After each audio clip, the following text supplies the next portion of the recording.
અમદાવાદની અંદર કર્ણ હોસ્પિટલમાંથી આજે એક હચમચાવી નાખનાર ઘટના સામે આવી છે, જ્યાં પહેલા એક યુવતીનો મૃતદેહ મળે છે, સર્જરી રૂમમાંથી યુવતીનો મૃતદેહ મળે છે, ગળું દબાવીને હત્યા થઈ હોવાની આશંકા સેવાઈ રહી છે અને થોડી જ વારની અંદર બીજા એક સમાચાર આવે છે કે આ જ હોસ્પિટલમાંથી એ યુવતીની માતાનો મૃતદેહ પણ ડોક્ટરના રૂમમાંથી મળી આવે છે। આખરે શું છે આ ચકચારી ઘટના, જિગ્નેશ પાસેથી જાણીએ। જિગ્નેશ।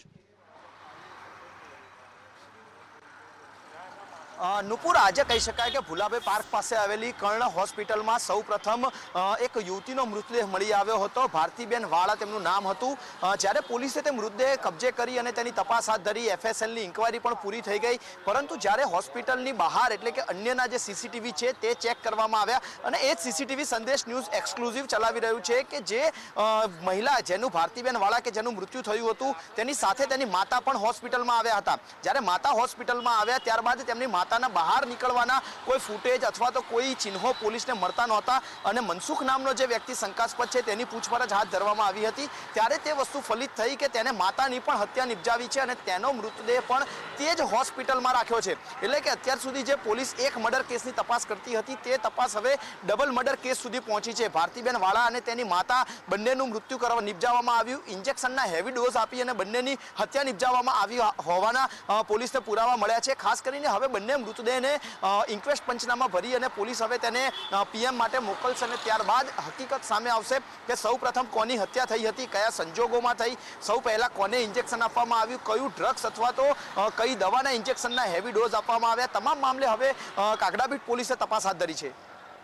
બિલકુલ જિગ્નેશ, આ સમગ્ર માહિતી બદલ આપનો આભાર। અને વાત કોરોનાની આપણે કરી રહ્યા હતા કે ભાઈ વડોદરાની અંદર BF.7 વેરિયન્ટ જે ચીનમાં હાહાકાર મચાવી રહ્યો છે એ અહીંયા પહોંચી ગયો છે। આની આશંકા ઘણા સમયથી સેવાઈ રહી હતી કે ચીનમાંથી આ વાયરસ નીકળી અને અન્ય દેશોમાં ફેલાશે, દુનિયાની 10% વસ્તી સંક્રમિત થવાની આશંકા પણ વ્યક્ત કરવામાં આવી છે નિષ્ણાતો દ્વારા। અને આ બધા વચ્ચે ભારત સરકાર પણ જાગી છે અને ગુજરાત સરકાર પણ જાગી છે। આજે ગુજરાત સરકાર દ્વારા એક ત્વરિત મિટિંગ બોલાવવામાં આવી હતી અને આ મિટિંગની અંદર આરોગ્ય મંત્રી ઋષિકેશ પટેલ દ્વારા આ મિટિંગમાં તમામ બાબતે ચર્ચા કરવામાં આવી હતી કે કઈ રીતે આની ઉપર લડી શકાય છે। અને આ ચીનના દ્રશ્યો જે બતાવવામાં આવી રહ્યા છે, ઘણા દિવસોથી આવા જ દ્રશ્યો સામે આવે છે, હચમચાવી મૂકે એવા દ્રશ્યો છે। પછી એ બેઇજિંગ હોય, વુહાન હોય, કોઈ પણ શહેર હોય, દરેક જગ્યાએથી મોતનો માતમ દેખાય છે। હોસ્પિટલો ખચોખચ દર્દીઓથી ભરેલી દેખાય છે, ક્યાંય મેડિકલ સ્ટોર ઉપર દવાઓ નથી મળી રહી, લાંબી લાંબી દવાઓ છે, લોકો ઇલાજ માટે કરગરી રહ્યા છે અને મૃતદેહોના ઢગલે ઢગલા સ્મશાનોની બહાર લાંબી લાંબી લાઈનો જોવા મળી રહી છે। આવી પરિસ્થિતિ અહીંયા ન સર્જાય એના માટે ગુજરાત સરકાર હોય કે ભારત સરકાર તમામ તૈયારીમાં લાગી ગયા છે। આજે એક મહત્વની બેઠક મળી હતી ઋષિકેશ પટેલ આરોગ્ય મંત્રીના અધ્યક્ષ સ્થાને અને આ બેઠકની અંદર કોરોના સામે લડવા માટેની સ્ટ્રેટેજી તૈયાર કરવામાં આવી છે। કેન્દ્ર સરકારના સચિવશ્રીએ ગઈકાલે એટલે 20મીએ એક કાગળ તમામ રાજ્યોના આરોગ્ય સચિવોને લખ્યું છે, જેમાં અમુક દેશો જેમાં ચાઇના, બ્રાઝિલ, જાપાન, દક્ષિણ કોરિયા, USA વગેરેનો સમાવેશ થાય છે। એ બધામાં જે કોવિડના કેસો હાલમાં વધ્યા છે એ બાબતની એમણે જાણ કરી છે, ચર્ચા કરી છે અને એ ધ્યાનમાં લઈને હોલ જેનોમ સિક્વેન્સિંગ ઉપર ભાર મૂક્યું છે અને એમ પણ કહ્યું કે એ હોલ જેનોમ સિક્વેન્સિંગ જે છે એ ત્યાં જે છે રાજ્યોમાં આ જે વધવી જોઈએ, અગર ઓછી હોય તો। એટલે ગુજરાત સરકાર પણ સક્ષમ હોવાનું સામે આવ્યું છે। સાથે જ કોઈનામાં જો લક્ષણ દેખાય છે તો જીનોમ સિક્વન્સિંગ ટેસ્ટની પણ વાત થઈ રહી છે અને ભારત સરકાર પણ એટલી જ આજે સજ્જ દેખાઈ રહી છે, કારણ કે આજે મનસુખ માંડવિયા કેન્દ્રીય સ્વાસ્થ્ય મંત્રી એમની અધ્યક્ષતામાં બેઠક યોજાઈ હતી અને સાથે તેમણે ટ્વીટ કરીને કહ્યું કે દરેક સપ્તાહે નીતિ આયોગની આ બેઠક યોજવામાં આવશે। સરકાર તમામ સ્થિતિને પહોંચી વળવા માટે સક્ષમ છે, સાથે જ ભીડભાડવાળા વિસ્તારમાં લોકોને માસ્ક પહેરવા માટે સૂચન કર્યું છે તેમણે, એટલે કે એક અપીલ લોકોને કરી છે। સરકાર તમામ રીતે સજ્જ છે, તમામ પરિસ્થિતિને પહોંચી વળવાની વાત તેમણે કરી છે। દેશવાસીઓએ હાલની તકે ચિંતા કરવાની કોઈ જરૂર નથી। BF.7 આ વેરિયન્ટ આજે ઓમિક્રોનનો સબ વેરિયન્ટ છે જે ચીનમાં તબાહી મચાવી રહ્યો છે।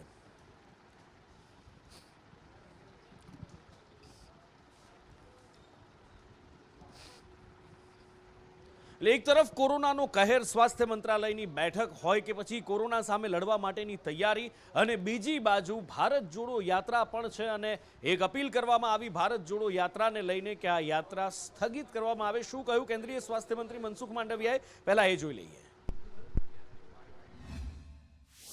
भारत जोड़ो यात्रा के चलते मोदी सरकार खुद बुखलाए हुए हैं। आप भारत जोड़ो यात्रा के असर खुद देख रहे हो कि महाराष्ट्र में बीजेपी नस्तानाबूद हो चुके हैं, सुखरा साफ होने जा रहे हैं बीजेपी।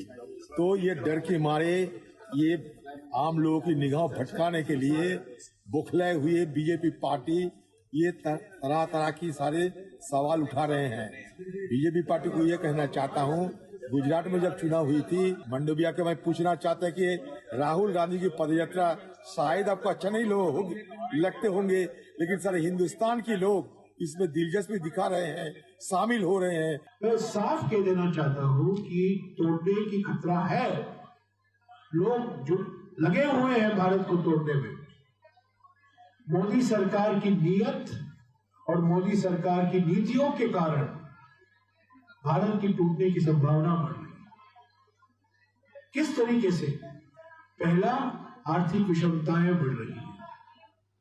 એટલે જે મનસુખ માંડવિયાએ ભારત જોડો યાત્રા રોકવાનું કહ્યું એના ઉપર કોંગ્રેસ લાલ ઘૂમ થઈ છે, પ્રહાર કરી રહી છે। પછી અધીર રંજન ચૌધરી હોય, પવન ખેડા હોય કે જયરામ રમેશ, તમામ પ્રહાર કરી રહ્યા છે ભારતીય જનતા પાર્ટી ઉપર અને કહી રહ્યા છે કે ભારતીય જનતા પાર્ટી આ યાત્રાથી ડરી ગઈ છે। પણ ખેર હવે એના ઉપર પણ જબરજસ્ત રાજનીતિ ચાલુ થઈ છે। આવનારા સમયમાં રાજનીતિ ગરમાવાની છે અને આ બધા વચ્ચે અમિત શાહે આજે સંસદની અંદર લોકસભામાં નશા મુક્તિની વાત કરી હતી। ડ્રગ્સનો કાળો કારોબાર દેશની અંદર જે ડ્રગ્સ ભરડો લઈ રહ્યો છે, ડ્રગ્સનો આ નશાનો કારોબાર, એ મુદ્દે પણ ચિંતા વ્યક્ત કરી હતી અને સાથે જ તેમણે સંસદમાં આ બાબતે સરકારની આ ડ્રગ્સના દૂષણ ડામવાની શું રણનીતિ છે તેની પણ વાત કરી। बॉर्डर के राज्यों के सदस्यों ने गंभीरता से विषय रखा है। मैं स्पष्ट कर देना चाहता हूं कि बॉर्डर से ट्रेड का सवाल है। पाकिस्तान के साथ अभी कोई ट्रेड हमारा बॉर्डर से नहीं होता है, इससे ड्रग आने का सवाल नहीं है। परंतु इससे हमारी दिक्कतें समाप्त नहीं होती। ड्रोन से आता है, तस्करी से आता है, सुरंगें बनाकर भेज देते हैं, बंदरगाहों के माध्यम से आता है, एयरपोर्ट के माध्यम से आता है। तो व्यापार बंद करने से इस समस्या का समाधान नहीं आया है। समस्या को जहां जहां पर वो लोग अपना नया तरीका ढूंढते हैं, उसको हमें नसीहत करना पड़ेगा, समाप्त करना पड़ेगा। તો કેન્દ્રીય ગૃહમંત્રી જ્યારે નશાના કારોબાર અને એને ડામવાની રણનીતિ વિશે વાત કરી રહ્યા હતા એ જ દરમિયાન બંગાળના એક સાંસદ વચ્ચે બોલી રહ્યા હતા અને અમિત શાહ અકળાયા અને ત્યારબાદ અમિત શાહ થોડા ગુસ્સે પણ થયા અને થોડી સલાહ પણ આપી અને શું કહ્યું બંગાળના સાંસદને એ જોયું। जो दादा आपको भाषण करना है तो मैं बैठ जाता हूं, 10 मिनट बोलिए। इतने सीनियर सांसद होकर बीच में टोका टोकी करना ना आपकी उम्र के लिए अच्छा है ना आपकी सीनियोरिटी के लिए अच्छा है। मैं बैठ जाता हूं, आप भाषण करिए 10 मिनट प्लीज। माननीय गृह मंत्री जी, माननीय गृह मंत्री जी, हर बार नहीं करनी चाहिए। विषय की गंभीरता को समझना चाहिए, तो बोले नहीं होते। क्रोधित नहीं होता हूं भैया, समझाता हूं। कई बार समझाना पड़ता है बड़ों को भी।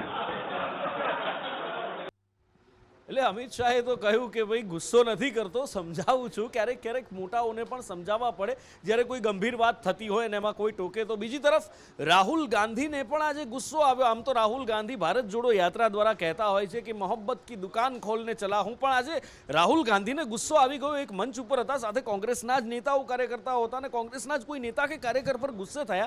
આખરે કેમ મોહબ્બતની દુકાન ખોલવાવાળા રાહુલ ગાંધીને ગુસ્સો આવ્યો, જિજ્ઞાસા પાસેથી જાણીએ।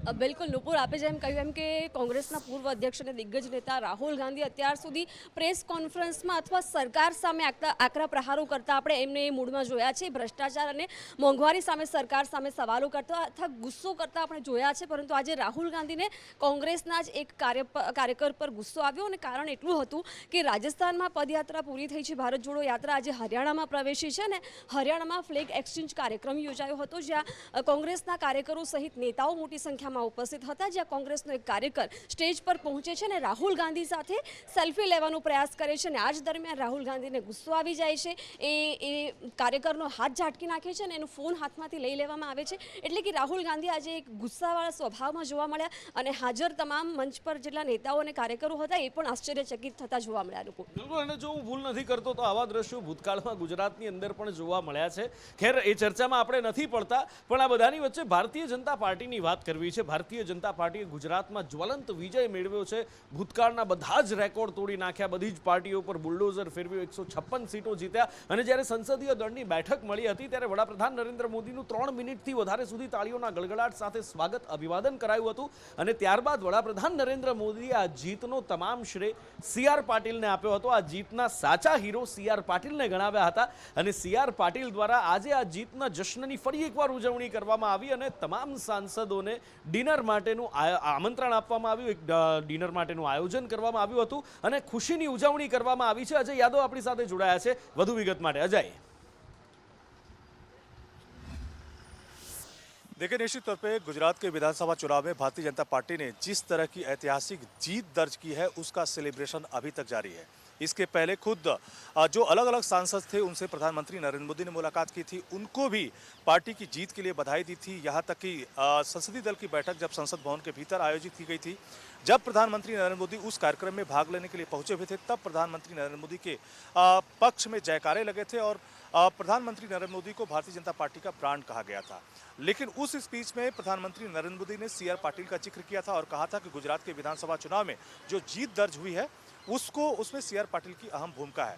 वही CR पाटिल की तरफ से कल NDA के सांसदों की तरफ से के लिए एक पार्टी आयोजित की गई थी जिसमें NDA के सभी सांसद भाग लिए थे. प्रधानमंत्री नरेंद्र मोदी भाग लिए थे, गृह मंत्री अमित शाह भाग लिए थे और इस जीत को सेलिब्रेट किया गया था. सब लोग अपने अपने कैमरे में कैद करने की कोशिश किए थे. જી જી જી અજયજી, એટલે અહીંયા આગળ જીતનો જશ્ન મનાવવામાં આવી રહ્યો છે ને આ CR પાટીલ દ્વારા જે પાર્ટીનું ડિનર પાર્ટીનું આયોજન કરવામાં આવ્યું હતું અને તેની અંદર સાંસદો જોડાયા હતા અને મોટી સંખ્યામાં બધા જ સાંસદોએ આનંદ પણ વ્યક્ત કર્યો હતો અને ખુશી પણ વ્યક્ત કરી હતી અને કેમેરાની અંદર પણ આ દ્રશ્યો કેદ થયા અને સ્વાભાવિક રીતે આટલી ભવ્ય જીત હોય તો પછી એનો જશ્ન પણ મનાવાતો હોય છે અને એ જ જશ્ન અહીંયા દિલ્હીમાં પણ જોવા મળ્યો. ગુજરાતથી લઈને દિલ્હી સુધી આ જશ્નની ઉજવણી કરવામાં આવી છે અને આ જ જશ્નની અંદર તમામ સાંસદો પણ જોડાયા હતા. ગુજરાતના મુખ્યમંત્રી પણ આ સંસદની અંદર આ જશ્નની અંદર સામેલ થયા હતા. 156 સીટોનો આ જશ્ન ભારતીય જનતા પાર્ટી દ્વારા ઉજવવામાં આવ્યો હતો અને તમામ સાંસદોની સાથે સાથે ગુજરાતના મુખ્યમંત્રી સહિત મોટા નેતાઓ પણ આ જશ્નની અંદર જોડાયા હતા અને તમામે આ જશ્નની ઉજવણી કરી. જે પ્રમાણે અજયે જણાવી વિગતો કે તમામ સાથે જ હવે વાત કરવી છે એક રાજનીતિનો એ મુદ્દો, એક એ જગ્યા કે હંમેશા રાજનીતિની ચર્ચાનું કેન્દ્ર રહ્યું છે અને એ છે ખોડલધામ. પછી એ મત માટેની વાત હોય કે આશીર્વાદ માટેની વાત હોય, હંમેશા અહીંયા આગળ નેતાઓ આવતા જતા રહે છે અને એમાં પણ ખોડલધામના નરેશ પટેલની જ્યારે વાત આવે આ પાર્ટીમાં જોડાવું આ પાર્ટીમાં જોડાવું 3 મહિના સુધી તેમણે કહ્યું હતું, પણ રાજકીય નિવેદનો કેમ આપવા પડે છે એ બાબતે નરેશ પટેલે આજે જે નિવેદન આપ્યું છે શું કહ્યું પહેલા એ સાંભળી લો. આમ તો ચૂંટણી હમણાં જ પૂરી થઈ છે અને એમાં એક માખોડિયારના સપુત્ર એવા રમેશભાઈ આજે ખૂબ મોટી ભવ્ય જીત લઈને આપણી વચ્ચે આજે ઉપસ્થિત છે એને લાખ લાખ અભિનંદન પાઠવ્યા. આમ તો સમાજની વાત કરીને એટલે અમારા જવાને તકલીફ બહુ થાય કે સમાજ લઈને બેઠા છો ને રાજકારણની વાતોય કરો છો, પણ આમાં સાકરિયા પરિવારના કેટલા બધા ભાઈઓને ખબર છે કે જો અમે રાજકારણ ન કરીને તો પછી અમારું કામ ક્યાંય થતું નથી. એટલે બધુંય થોડું જરૂરી છે. એટલે કોઈને મનમાં એવું ક્યારે રાખતા નહીં કે નરેશભાઈ કાંઈ સ્ટેટમેન્ટ આપે છે શું કામ આપે, ક્યારેક જરૂર પડે તો દઈ દેવાના હોય.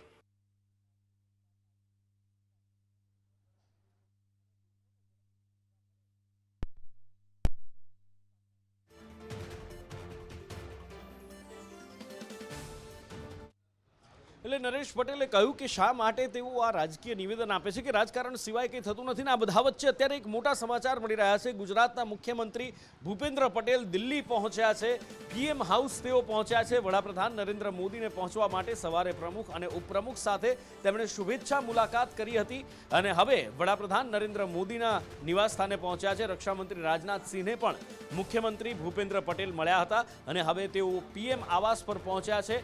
ગૃહમંત્રી અમિત શાહ સાથે પણ તેમણે શુભેચ્છા મુલાકાત કરી હતી। જે પ્રમાણે આગળ પણ અમે જણાવ્યું કે જીતની જશ્નની જબરજસ્ત ઉજવણી કરવામાં આવી હતી। બધા જ નેતાઓ સાથે, રાષ્ટ્રીય પ્રમુખ સાથે તેમણે રક્ષામંત્રી હોય, ગૃહમંત્રી હોય, બધા જ સાથે ચર્ચાઓ કરી હતી। પ્રમુખ ઉપપ્રમુખ સાથે પણ શુભેચ્છા મુલાકાત કરી હતી। રક્ષામંત્રી રાજનાથ સિંહ સાથે અને અમિત શાહ સાથે મુલાકાત કર્યા બાદ હવે તેઓ પીએમ હાઉસ પહોંચ્યા છે।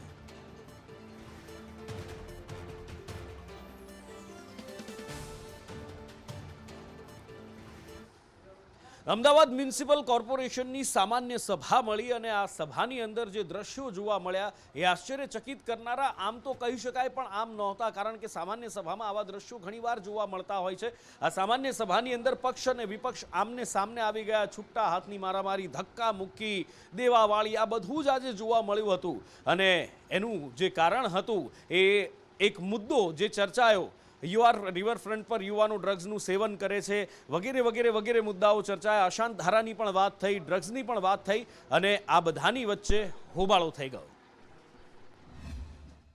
रोल पेपर आता है जो हर गल्ले पे मिलता है, उसको गोगो कहते हैं। वो रोल पेपर हर गल्ले पे मिलता है। वो रोल पेपर हमेशा कोई भी दुकान पर आप जाओगे तो उसको आप ड्रग्स के सेवन के लिए यूज किया जाता है। वो रोल पेपर को यहाँ पर मैं लेकर आया था जो हर गल्ले पे लीगलाइज तरीके से बिक रहा है। ड्रग्स का कारोबार जगह जगह फैलता जा रहा है, तो इसके लिए रुकना बहुत जरूरी है। प्रतिबंधित विस्तार कोई गल्ला हो या कोई जगह वेचातु हो, कोई पण जगह तो ये माहिती जो क्या कोई મળે તો અમદાવાદ મ્યુનિસિપલ કોર્પોરેશનની કોઈ પ્રિમાઇસીસમાં થતું હોય તો અમદાવાદ મ્યુનિસિપલ કોર્પોરેશન એના સખતમાં સખત પગલાં લેવા તૈયાર છે।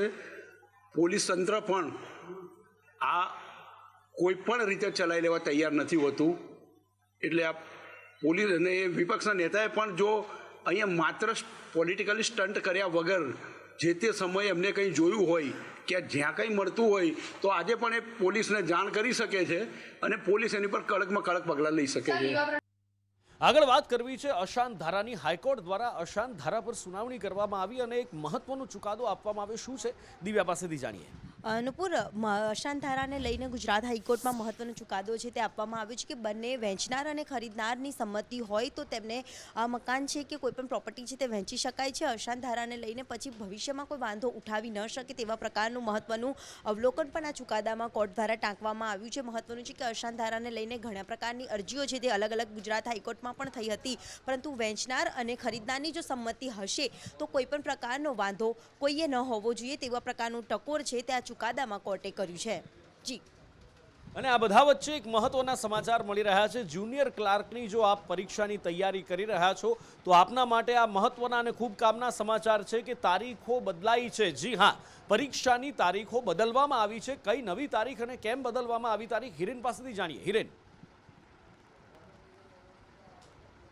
તો ગૌણસેવા અલગ અલગ પરીક્ષાઓ જે રાજ્ય સરકાર લેશે, ચૂંટણી પહેલાં જુનિયર ક્લાર્ક અને તલાટીની પરીક્ષાઓની તારીખો જાહેર કરવામાં આવી હતી, પરંતુ 8 જાન્યુઆરીએ જુનિયર ક્લાર્કની પરીક્ષાની સાથે જીપીએસસીની પણ એક તારીખ હતી અને બંને તારીખો ક્લેશ થતાં ઉમેદવારોને પણ ચિંતા હતી કે કઈ પરીક્ષા આપવી, અથવા તો બંને પરીક્ષાઓની અંદર એટલે કે જીપીએસસી અને આ પંચાયત સેવાની જુનિયર ક્લાર્કની પરીક્ષાની અંદર લગભગ 15 લાખ કરતાં પણ વધુ ઉમેદવારો પરીક્ષા આપી રહ્યા છે અને એટલા માટે જુનિયર ક્લાર્કની પરીક્ષાની તારીખ બદલવામાં આવી છે।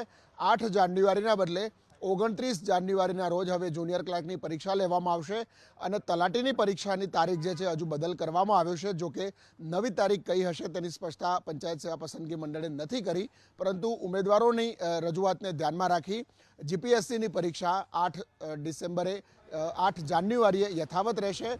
8 જાન્યુઆરીએ લેવાનારની ગૌણસેવા પસંદગી મંડળની જુનિયર ક્લાર્કની પરીક્ષા એ 29 જાન્યુઆરીએ લેવાશે અને તલાટીની તારીખ હવે પછીથી જાહેર કરાશે। બિલકુલ, અને આ બધા વચ્ચે અમદાવાદથી એક સમાચાર મળી રહ્યા છે। ફરી એકવાર સરકારી બસ, રોડ ટ્રાન્સપોર્ટની બસ ફરી એકવાર જીવલેણ સાબિત થતા રહી ગઈ છે। ફરી એકવાર બેફામ વાહન ચાલન અહીંયા આગળ દેખાઈ રહ્યું છે। બેફામ રીતે બસ હંકારી ડ્રાઈવરે એએમટીએસનો ડ્રાઈવર બીઆરટીએસ રૂટની અંદર બસ ચલાવી રહ્યો હતો। સ્પષ્ટ દેખાય છે કે ખૂબ પૂરપાટ ઝડપે બસ ચલાવી રહ્યો હતો અને અચાનક કાબુ ગુમાવે છે સ્ટીરિંગ પરથી અને બસ ડિવાઈડર તોડી, રેલિંગ તોડી અને જે જાહેર જનતા માટેનો રસ્તો છે ત્યાં આગળ આવી પહોંચે છે। આ તો સદનસીબે કોઈ જાનહાનિ નથી થઈ, પણ ભૂતકાળમાં આવા રફતારના રાક્ષસો અનેક જિંદગીઓને ભરખી ચૂક્યા છે, અનેક નિર્દોષોને બેમોત મારી ચૂક્યા છે, પણ તેમ છતાં પણ આવા રફતારના રાક્ષસો ઉપર હજી સુધી કોઈ લગામ નથી કસાઈ। આ વાત કોઈ માત્ર અમદાવાદ શહેર પૂરતી નથી। અમદાવાદ હોય, વડોદરા હોય, સુરત હોય, રાજકોટ હોય, દરેક મહાનગરમાં જે સરકારી બસોના ડ્રાઈવર, પછી એએમટીએસનો ડ્રાઈવર હોય, બીઆરટીએસનો ડ્રાઈવર હોય, આ જ રીતની બસ હંકારતા જોવા મળતા હોય છે। જાણે સામાન્ય નાગરિકોના જીવની એમને કોઈ જ પરવા ના હોય એ રીતે બેફામ રીતે ડ્રાઇવિંગ કરતા હોય છે। જાણે રેસ્ટ્રેક પર ગાડી ચલાવતા હોય એ રીતે આ જાહેર રસ્તા ઉપર ગાડી ચલાવતા ડ્રાઈવરો જોવા મળે છે અને આ રીતના અકસ્માત સર્જી લોકોના જીવ ઉપર જોખમ ઊભા કરે છે। આ તો સદનસીબે આ દુર્ઘટનાની અંદર કોઈ જાનહાનિ નથી રહી, રસ્તો ખાલી હતો, લોકોની અવરજવર નહોતી। સામે એક મોટી જાનહાનિ છે જે ટળી છે। બીઆરટીએસ ટ્રેકમાં એએમટીએસ બસ 14 નંબરનો રૂટ હતો લાલ દરવાજાથી મહાલક્ષ્મી, જે આસ્ટોડિયા દરવાજા તરફથી લાલ દરવાજા તરફ જઈ રહી હતી અને ત્યારે ડ્રાઈવર જે છે તેણે બસ પર કાબુ ગુમાવી દેતા આ ગંભીર અકસ્માત જે છે તે સર્જાયો છે। રેલિંગ તોડી અને બસ જે છે તે રોડ ઉપર આવી ગઈ હતી અને સદનસીબે પેટ્રોલ પંપ જે અહીંયા છે ત્યાં ડિવાઈડર નજીક આવી અને બસ જે છે તે રોકાઈ ગઈ છે।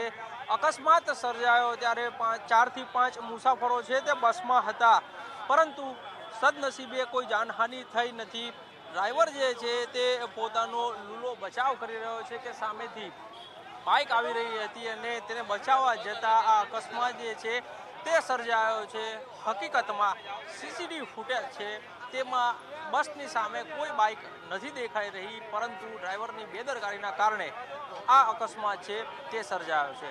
કેમેરામેન સંદીપ રાઠોડ સાથે કશ્યપ જોશી, સંદેશ ન્યૂઝ, અમદાવાદ। આગળ વાત કરીએ રાજકોટની એ ઘટના કે જેણે શિક્ષણ જગત પર કાળો ડાઘ લગાવ્યો, શિક્ષકની ગરિમાને લજવી છે। દરેક શિક્ષકો આવા નથી હોતા, પણ કેટલાક એવા હવસખોર શિક્ષકો હોય છે જે શિક્ષણને ગરિમાને લજવતા હોય છે અને એ હવસ ભૂખ્યા વરુઓની જેમ વિદ્યાર્થીનીઓ પર નજર બગાડતા હોય છે। અને આવો જ એક હવસખોર શિક્ષક સામે આવ્યો છે, એક પ્રોફેસર કે જેણે શિક્ષણ જગતને લાંછન લગાડ્યું છે, વિદ્યાર્થીની સાથે અભદ્ર માંગણી કરી હતી।